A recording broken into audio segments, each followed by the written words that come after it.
Décembre est là, et avec lui cette impression étrange que tout le monde est heureux, que tout le monde doit être heureux. Les guirlandes s'allument partout, les agendas se remplissent, les obligations s'accumulent et toi, tu te sens déjà épuisé avant même que les fêtes n'aient commencé. Parce que Noël, ce n'est pas qu'une période magique, c'est aussi des retrouvailles familiales qui réveillent des blessures, des questions intrusives qui te mettent mal à l'aise, une pression sociale insoutenable, c'est Noël, faut être heureuse, des dépenses qui te stressent, une surcharge sensorielle, lumière, bruit, foule, et un agenda qui explose alors que tu as déjà besoin de repos. Aujourd'hui, la Boostletter s'attaque aux fêtes de fin d'année. Survivre aux fêtes de fin d'année, mission impossible. Nous allons y répondre ensemble dans ce nouvel épisode. Je te souhaite une merveilleuse écoute. Hello, moi c'est Laurine, ta coach mentale et bien-être préférée. Je suis heureuse de te retrouver chaque semaine dans la Boostletter, ce podcast rempli de motivation et de bonne humeur qui fait du bien. Avec humour et douceur, je booste ton épanouissement personnel et professionnel à chaque épisode à l'aide de neurosciences, mais pas seulement, tu verras. Où que tu sois, quoi que tu fasses, je te souhaite une merveilleuse écoute. 131e épisode de la Boostletter et je suis très heureuse de vous retrouver en ce mois de décembre, un mois un peu particulier dans l'année. On sort tout juste d'Halloween, du Black Friday, du Cyber Monday, c'est sans fin, qu'on enchaîne avec les préparatifs des fêtes de fin d'année. Survivre aux fêtes de fin d'année, est-ce que c'est une mission impossible ? Je n'ai pas croisé une seule femme ces derniers jours qui n'était pas stressée, anxieuse, voire mélancolique à l'approche de Noël. J'ai souvent parlé de la natalophobie dans la Boostletter et sur mes contenus. J'y consacre un petit passage dans cette Boostletter, mais tu vas voir, j'aborde les fêtes de fin d'année de manière complètement inédite aujourd'hui. Parce que personne n'en parle vraiment, comme si survivre à décembre était une évidence, comme si tout le monde gérait ça facilement, alors que pas du tout. À l'approche des fêtes de fin d'année, ton cerveau, lui, il sature. Ton système nerveux, il est en alerte et ton corps te crie de ralentir, mais tu n'oses pas. Alors cette année, on va faire autrement. Cette année, tu vas apprendre à poser des limites, à te protéger sans culpabilité, à traverser décembre sans te perdre en route et peut-être même à y trouver un peu de douceur. Parce que non, survivre aux fêtes de fin d'année n'est pas une mission impossible. Spoiler, c'est juste une question de stratégie et on commence maintenant. Mais juste avant de rentrer dans le vif du sujet, si tu n'es pas encore abonné à la Boostletter, c'est le moment idéal pour le faire. Active la cloche sur la plateforme d'écoute que tu as choisie pour ne rater aucun nouvel épisode. On est là tous les lundis à 7h30. On est là, je suis là avec vous. Et c'est parti. Et si on arrêtait de faire comme si les fêtes de fin d'année étaient une expérience agréable pour tout le monde ? Décembre, c'est un peu comme un gigantesque film dont on nous impose le scénario. Scène 1, décoration féerique. Bon, et là, j'avoue que moi, j'adore les lumières. J'adore tout ce qui est paillettes, illumination, j'adore. Scène 2, famille parfaite. Oh. Scène 3, cadeaux, joie, générosité, excitation collective. Sauf que dans la vraie vie, ça se passe pas comme ça, on est d'accord. Il y a certaines qui adorent, il y en a d'autres qui détestent, il y en a d'autres qui aimeraient aimer mais qui n'y arrivent pas, et il y a beaucoup qui ne fêtent pas du tout pour plein de raisons légitimes ou qui fêtent complètement différemment. Noël n'est pas un événement unique, c'est une expérience émotionnelle multiverse. Ouais, j'avais envie de le mettre. C'est mon côté super-héros. Et si ce mois-ci, on remettait un peu d'humanité, de nuance et de vérité au cœur d'une période qui peut être aussi splendide qu'épuisante. Parlons tout d'abord de celles qui adorent les fêtes de fin d'année. Ce sont celles qui brillent dans l'effervescence, les lumières, les traditions, les retrouvailles, la magie, les playlists en boucle, les 1000 choses à organiser, la joie de gâter ce qu'elles aiment. Ce qu'on ne dit jamais par contre, c'est que derrière cette effervescence, il y a souvent une quête de connexion, une envie de donner, un besoin profond de ressentir plus intensément. Noël active souvent le circuit de la récompense, la dopamine, avec l'anticipation, l'ocytocine, avec les liens affectifs, la famille, les amis, etc., les endorphines, dans les moments partagés. C'est une période qui est très stimulante et parfois un peu trop, on en parle tout à l'heure. Il y a aussi celles qui détestent les fêtes. Ce n'est pas du cynisme, Ce n'est pas de la froideur, ce n'est pas un manque de joie de vivre, non, tranquille. Derrière celles qui détestent, il y a souvent des blessures familiales, des Noëls ratés dans le passé, des pertes qui se réveillent plus fort en décembre, l'impression de devoir jouer un rôle, une charge mentale qui explose, un trop-plein sensoriel. Le bruit, les lumières, la foule, les obligations. La surstimulation augmente le cortisol, ton hormone de stress. Les obligations sociales activent le système de menace, notamment avec ton amygdale cérébrale. Le cerveau, à ce moment-là, il a besoin de sécurité, pas d'obligation. Tu as le droit d'être cette personne qui n'aime pas particulièrement les fêtes de fin d'année, voire qui les déteste. Il y a aussi celles qui ne fêtent pas du tout les fêtes de fin d'année, par choix, par spiritualité, par valeur, par fatigue, par configuration familiale, par trauma ou simplement par indifférence. Ce qu'on oublie souvent, c'est qu'il y a une pression sociale qui est immense. Si tu fêtes pas Noël ou le 31, non, ça va pas. Il y a aussi une surexplication. On doit expliquer pourquoi on fête pas. Bonjour la charge, quoi. Et on te renvoie l'image que tu es étrange, que tu es froide, que tu es anti-fête. Et si on normalisait le fait de ne pas aimer les fêtes, de ne pas les célébrer, de les traverser comme un mois parmi d'autres? Et c'est compliqué, parce que toute la ville, en tous les cas là où moi je vis, bat au rythme des fêtes de fin d'année. Tu as le droit de créer ton propre rituel, même s'il n'a rien à voir avec le sapin et les cadeaux. Et pour finir, il y a celles qui fêtent Noël entre amis. Et j'avais envie de les mettre en lumière aujourd'hui aussi. Celles qui ont créé leur propre famille, leur famille choisie, leur famille de cœur. Parce que les liens du cœur sont parfois plus doux, plus vrais, plus sécures que les liens du sang. Elles organisent un Noël différent.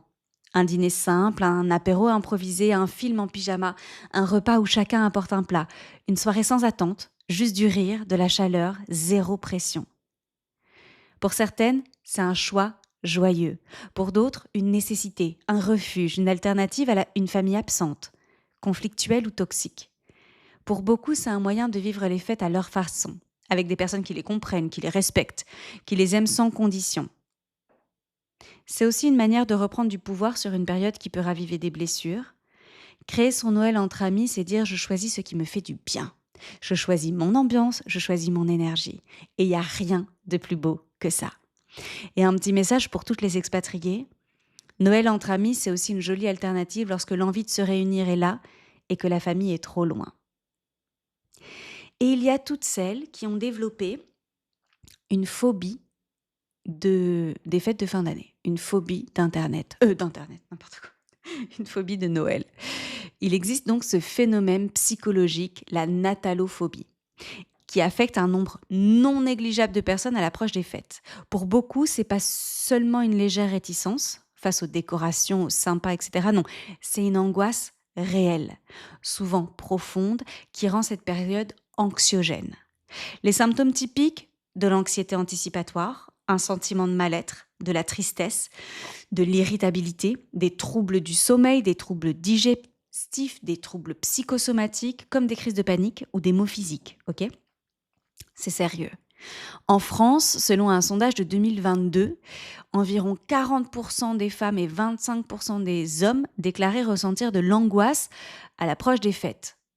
Ça, c'est un terreau possible pour la natalophobie. Donc attention, ils sont pas natalophobes, hein, ok ? C'est juste qu'ils ont de l'angoisse à l'approche des fêtes.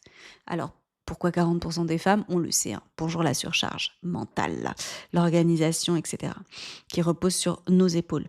Plus largement, un autre sondage indique que 51% des Français se disent stressés à l'approche de Noël. Ça montre qu'une proportion quand même vachement importante de la population vit difficilement cette période, qu'il s'agisse de stress, d'anxiété, de malaise profond, peu importe. C'est pas mal, hein ? Donc si tu te sens concerné, t'es loin d'être la seule. Il y a de plus en plus d'oreilles prêtes à entendre que Noël n'est pas sacré et qu'il peut même être douloureux. Donc ce qu'on peut en retirer, c'est que la natalophobie, c'est pas un caprice, c'est pas une exagération, c'est une réalité psychique, légitime. La reconnaître, l'accueillir, la nommer, c'est déjà s'autoriser à se respecter et à oser vivre les fêtes à ta manière, sans culpabilité. Tu l'as compris, derrière les paillettes, il y a un décor complètement différent de ce qu'on nous vend à la télé, notamment dans les films de Noël, mais également dans les vitrines des magasins. Il y a le stress, l'organisation impossible, les cadeaux à trouver, les dépenses, l'impression de courir après le temps. Il y a de la surstimulation, les magasins bondés, les repas copieux, les conversations lourdes, les attentes familiales. Il y a des émotions cachées, la solitude, la nostalgie, des deuils qui se réactivent, des comparaisons, la peur d'être insuffisante, de ne pas être à la hauteur, la fatigue émotionnelle et physique, et aussi des repas imposés. Et ce moment redouté, alors, tu fais quoi de beau dans la vie? Toujours pas d'enfant, tu devrais faire ci, ça, ça. Tu as le droit de mettre des limites, tu as le droit de couper court, tu as le droit de refuser des sujets intrusifs. Cette période est hyper intense pour le cerveau. Parce que décembre combine surcharge cognitive, surcharge émotionnelle, surcharge sociale, surcharge sensorielle, surcharge financière et surcharge calorique. C'est littéralement le combo parfait pour saturer ton système nerveux. Pour toutes celles que ça intéresse d'ailleurs, les 2 dernières newsletters concernent la saturation justement et l'overgive. Donc épisode 129 et 130. À écouter bien entendu juste après cet épisode. Votre cerveau, il n'est pas fragile, il fonctionne juste comme un cerveau humain. Donc, c'est pas toi le problème. Encore une fois, c'est l'accumulation. Je vais te proposer maintenant des limites à poser pour éviter chaque type de surcharge. Mais décidément, aujourd'hui, j'ai énormément de mal à dire ce mot, surcharge. Donc, pour éviter chaque type de surcharge que je viens d'évoquer. Comme on vient de voir que décembre peut littéralement faire imploser ton système nerveux, j'ai sélectionné des limites protectrices à mettre en place, qui vont t'aider à survivre, à respirer et même à apprécier les fêtes autrement. On commence avec la surcharge cognitive. Comment on fait pour l'éviter? La surcharge cognitive, c'est trop penser, trop anticiper, trop organiser, trop de détails en tête. Ok? Voici quelques limites à poser. Premièrement, tu bloques des non négociables dans ton agenda. Une soirée sans course, sans préparation, sans il faut que. Ensuite, tu dis non aux tâches qui ne dépendent pas de toi. Exemple, je ne peux pas m'occuper de ça cette année, mais je peux aider pour X, Y, Z. Ok. 3. Tu simplifies. Un seul repas, un seul cadeau, un seul événement, pas 3. Tu allèges. 4. Tu refuses la charge mentale invisible. Je ne prends pas en charge la logistique. Si c'est important pour vous, quelqu'un d'autre gère. Tu mets des limites. Et enfin, tu prévois des pauses chaque semaine. Même courtes, pour ne pas saturer ton cerveau, parce que je sais que tu peux faire un seul repas, mais avec tes parents, s'ils sont encore là et que tu t'entends bien avec eux, un repas avec tes beaux-parents, si tu en as, un repas peut-être avec les copines, etc., etc. La charge mentale, c'est un prédateur silencieux pour ton cortex préfrontal. Donc, protège-le et préserve ton énergie. Pour rappel, ton cortex préfrontal, c'est un de nos meilleurs amis. C'est celui du raisonnement, de la logique, de la pensée claire, des solutions, etc. Ok ? De la planification. Comment on fait ensuite pour éviter la surcharge émotionnelle ? Ce sont les émotions des autres, plus les tiennes, plus les souvenirs, plus les tensions qui s'accumulent. Ok ? Quelques limites à poser. Tout d'abord, tu te donnes le droit de partir d'une conversation quand ton corps dit stop. Tu te donnes le droit, tu t'autorises à le faire. Ensuite, tu limites ton exposition aux personnes qui te déclenchent, même si c'est la famille. Prépare un plan d'échappement émotionnel, d'échappatoire émotionnel. Bon, choisis le bon mot. 5 minutes dehors, un appel à une amie, une respiration en silence. Prépare ton plan. Et tu le prépares en amont, évidemment, parce qu'au moment où tu es dans une situation inconfortable, tu sais que tu n'as aucune disponibilité mentale pour commencer à réfléchir à ce qui pourrait te faire du bien. Ok ? Tu le prépares en amont. Puis, tu refuses les sujets sensibles. Je préfère qu'on parle d'autre chose. Ose dire cette phrase. Refuse également les rôles émotionnels qui sont imposés. Celui de la confidente, celui de l'éponge émotionnelle, celui de la médiatrice, etc. Non. En fait, ne te force pas, ne te force pas. Ton amygdale cérébrale, c'est ta tour de contrôle émotionnel, si tu veux, elle se dérègle quand il y a trop d'émotions à la fois. Donc, on limite et ça permet de réguler.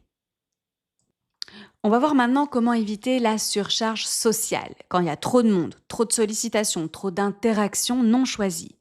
Tout d'abord, tu choisis un seul événement social par week-end. Et oui, J'imagine que tu fais une drôle de tête parce qu'il y a un truc le vendredi soir, un truc le samedi midi, un truc le samedi soir, un truc le dimanche midi. C'est trop, c'est trop. Impose des horaires. Du style, je reste jusqu'à 22 heures maximum, après je rentre, j'ai vraiment besoin de repos. Basta. Refuse les journées marathon. Celles que je viens de te citer. Déjeuner, goûter, dîner dans la même famille. Ah, non, non, tu restes pas 10 heures au même endroit en fait. C'est énorme pour ton système nerveux. Évite les conversations intrusives du style travail, couple, enfant, argent et tu lâches un petit « j'ai pas envie d'aborder ce sujet aujourd'hui ». C'est pas le bon moment pour en parler, etc. Prépare un duo rassurant. Quand tu es avec une autre personne, une personne confiance, ça évite de te sentir isolé dans la foule. Donc prépare un duo rassurant, tu vas voir à quel point ça va t'aider. Le cerveau social, il est vite surchargé. Chaque interaction, c'est un traitement émotionnel, c'est une lecture des signaux, c'est un ajustement, etc. Donc en fait, limite et préserve ta batterie interne, tout simplement. Maintenant, on voit ensemble comment éviter la surcharge sensorielle. Les lumières, les bruits, les odeurs, les agitations, les décorations agressives. Décembre, c'est le Disneyland du stimuli. Choisis des lieux moins bruyants possibles. Par exemple, tu fais un repas chez quelqu'un plutôt que dans un resto. Et ça, moi, clairement, depuis que je suis tombée malade, c'est quelque chose que je valorise à 300%. Fais des pauses de décompression sensorielle. 5 minutes seul dans une pièce calme. Et tu coupes tout. Tout. Les bruits, la lumière, etc. Diminue le temps dans les magasins. Tu fais des listes ultra ciblées. Tu achètes en ligne. Tu fais des cadeaux groupés. Privilégie les ambiances douces chez toi. Une lumière chaude, une musique lente, une déco minimaliste. Et refuse les environnements qui t'agressent, même si tout le monde y va.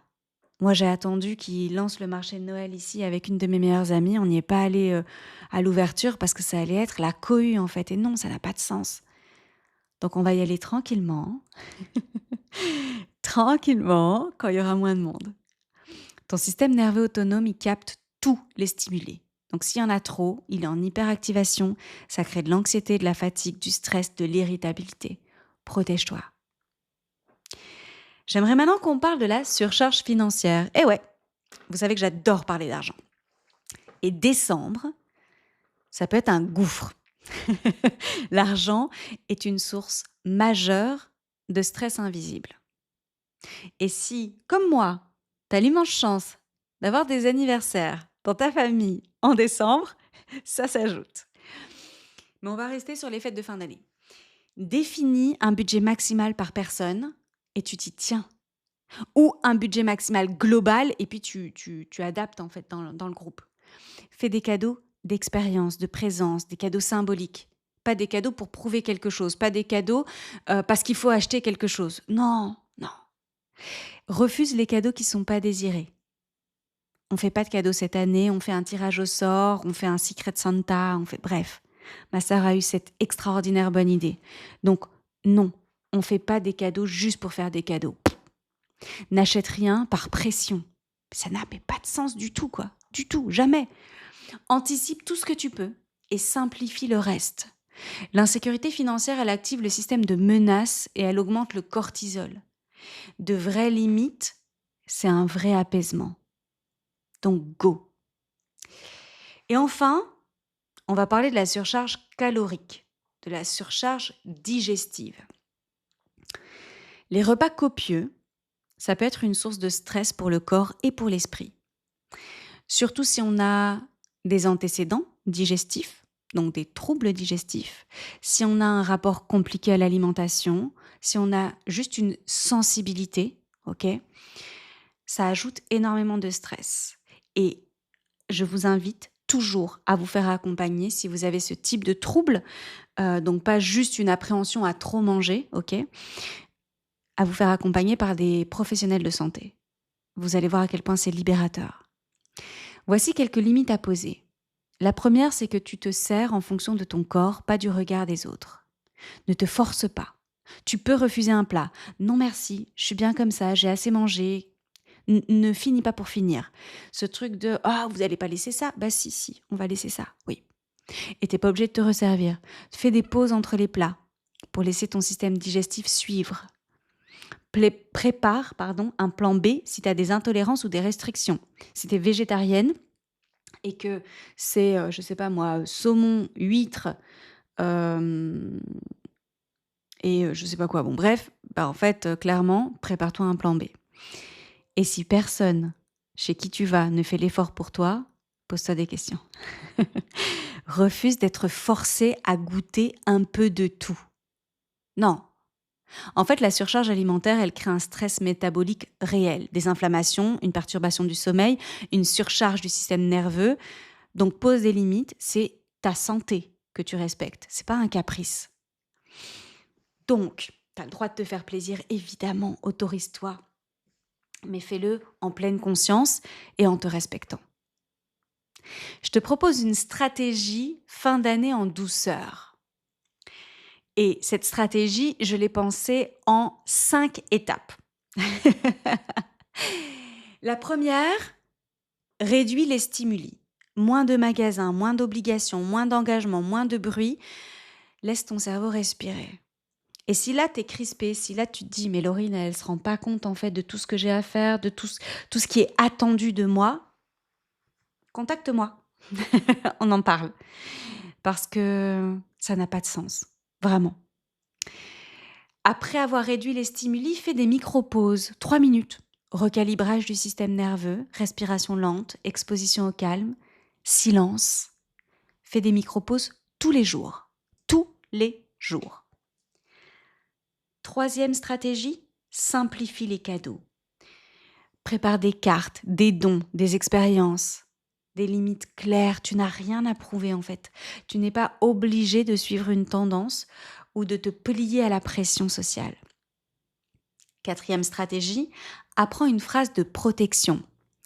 J'aimerais parler d'autre chose, je préfère parler d'autre chose, je veux bien parler d'autre chose, ce sujet ne me met pas à l'aise, ce sujet me met mal à l'aise, est-ce qu'on peut changer de conversation ? Go. Empowerment, immédiat. Cinquième stratégie, redéfinis tes fêtes. Ça peut être une balade seule, un film réconfortant, un repas léger, une soirée tranquille, un vrai break, un rituel à toi. Tu n'as absolument pas besoin que ça ressemble à ce que tout le monde attend. Mais vraiment, genre vraiment, ok ? J'aimerais que tu te poses les questions suivantes. Une petite introspection, comme tu en as l'habitude dans la newsletter, pour qu'on puisse définir ensemble ton vrai Noël à toi. Tu peux prendre ton carnet, tu peux prendre ton stylo à paillettes, c'est le moment. On va définir ensemble à quoi ressemble ton vrai Noël. Première question. Quel souvenir douloureux ou stressant se réveille pour toi en décembre ? Deuxième question. Qu'est-ce que tu aimerais vraiment faire si aucune obligation n'existait ? Troisième question. Qu'est-ce que les fêtes représentent pour toi aujourd'hui ? Parce que ça peut évoluer. Autorise-toi au changement. 4. Qu'est-ce que tu peux simplifier cette année ? 5. Quelles limites es-tu prête à poser pour te protéger ? Je répète, quel souvenir douloureux ou stressant se réveille pour toi en décembre ? Qu'est-ce que tu aimerais vraiment faire si tu n'avais aucune obligation ? Qu'est-ce que les fêtes représentent pour toi aujourd'hui ? Qu'est-ce que tu peux simplifier cette année ? Et quelles limites es-tu prête à poser pour te protéger ? Fais l'exercice et on en reparle. C'est le moment récap des points essentiels de cette newsletter. On a vu ensemble les 6 surcharges à anticiper. Ouf ! Je l'ai dit sans bégayer. La surcharge émotionnelle, les souvenirs douloureux, les injonctions au bonheur, les comparaisons sociales. La surcharge temporelle, agenda surchargé, pression de tout faire. La surcharge sociale, multiplication des interactions, questions intrusives. Surcharge sensorielle, lumière, bruit, foule, stimulation excessive. La surcharge financière, pression des cadeaux, dépenses imprévues, etc. Et la surcharge calorique digestive, repas copieux, pression alimentaire. On a vu des limites indispensables à poser. Refuser certaines invitations sans culpabiliser. Définir des horaires de présence clairs, établir un budget s'y tenir, préparer des phrases de protection contre les questions intrusives, s'autoriser des pauses de décompression et les planifier, simplifier les cadeaux. Et on a mis en place une stratégie de survie. Yes, survivre aux fêtes de fin d'année, c'est possible. Tout d'abord, réduire les stimuli. Ensuite, faire des micro-pauses de 3 minutes pour recalibrer ton système nerveux. Simplifier les cadeaux, j'y reviens et j'y reviendrai toujours, tu n'as rien à prouver à personne. Apprends des phrases de protection et redéfinis tes fêtes selon tes besoins à toi. Waouh! Est-ce qu'on est d'accord que là, on est suffisamment outillé pour naviguer à travers les fêtes de fin d'année avec succès, avec envie, avec joie? Alors c'est le moment du challenge de la semaine. Et oui! La règle des 20%. Cette année, tu t'autorises à enlever 20%. 20% de cadeaux en moins. 20% d'obligations en moins. 20% de repas imposés en moins. 20% d'efforts de faire semblant en moins. 20% d'organisation en moins. 20% de perfection en moins. Juste 20%. C'est suffisant pour alléger ton cerveau et ton quotidien. Tu l'auras compris, Noël n'est pas une performance, ni une obligation, ni un test de bonheur, ni un juge de ta vie. C'est un mois. Un mois chargé, oui. Un mois particulier, oui. Mais surtout un mois où tu as le droit plus que jamais de te choisir. Prends soin de toi, protège-toi, autorise-toi de la douceur. Tu n'as rien à prouver à personne. Si tu as envie d'aller plus loin, je te mets tous les liens cliquables en description de cet épisode. Si cette newsletter t'a inspiré, partage-la autour de toi. Je suis sûre qu'une femme de ton monde à toi en a besoin aujourd'hui. Je vous souhaite de merveilleuses fêtes de fin d'année selon vos besoins, vos limites, vos spécificités, vos règles. Prends soin de toi, puis prends soin des autres. Je te laisse sur un sourire et te dis à très vite. Bisous Boost. Incroyable, l'épisode est déjà terminé. J'espère qu'il t'a été aussi utile qu'il a été agréable pour moi de l'enregistrer. Est-ce que tu es prête à relever le challenge du jour pour booster ton bien-être ?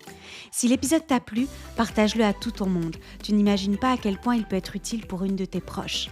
Avant de se quitter, très important, vérifie que tu es bien abonné à la newsletter. Et si l'épisode t'a plu, donne de la force à ce podcast et mets-moi une jolie note pour soutenir mon travail. Ça compte énormément pour moi et pour l'algorithme. Toute mon actualité se retrouve sur mon site internet coachinglaurine.com. Je te souhaite une merveilleuse journée ou une belle nuit, où que tu sois. Prends soin de toi, puis prends soin des autres. Bisous Boost.